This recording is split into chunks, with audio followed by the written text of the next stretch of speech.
Ethiopia has denied insinuations that there will be instability following the death of its Prime Minister, Meles Zenami.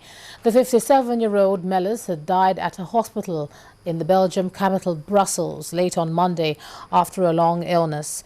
A period of national mourning has been announced.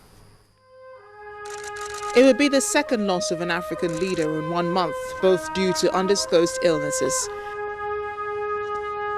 Leaders have speculated on Mr. Zenami's failing health, especially with his absence at the African Union Summit in Addis Ababa in June. State media said he had been recovering in a hospital overseas for the past 2 months, but died of a sudden infection at 11:40 Monday night. The government has said last month Mr. Zenami was being treated in Brussels from an undisclosed illness, while others said he was in Germany.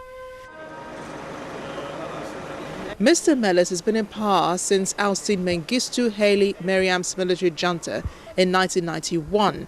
He served as president from 1991 to 1995 when he became prime minister. Under him, Ethiopia became a staunch U.S. ally, receiving hundreds of millions of dollars in aid over the years and hosting the U.S. military drones to patrol Africa. He was praised by the West for sending troops to battle Islamist militants in Somalia. The country's deputy prime minister, Haile Mariam Desalegn, who is also Ethiopia's foreign minister, will be acting head of government.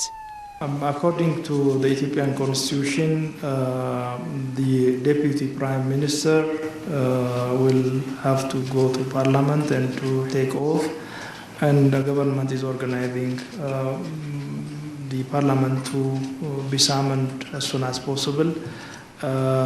Because as we all know, this time the parliament is in recess, and we have to summon all parliamentary members so that this process will kick off. A period of mourning has been declared until the funeral, although no time has been announced. The crowd.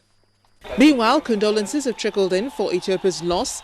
Kenya's Prime Minister Raila Odinga said he feared for the stability of the country following Mrs. Zenami's death because the situation was fragile and ethnic violence has continued to be a threat.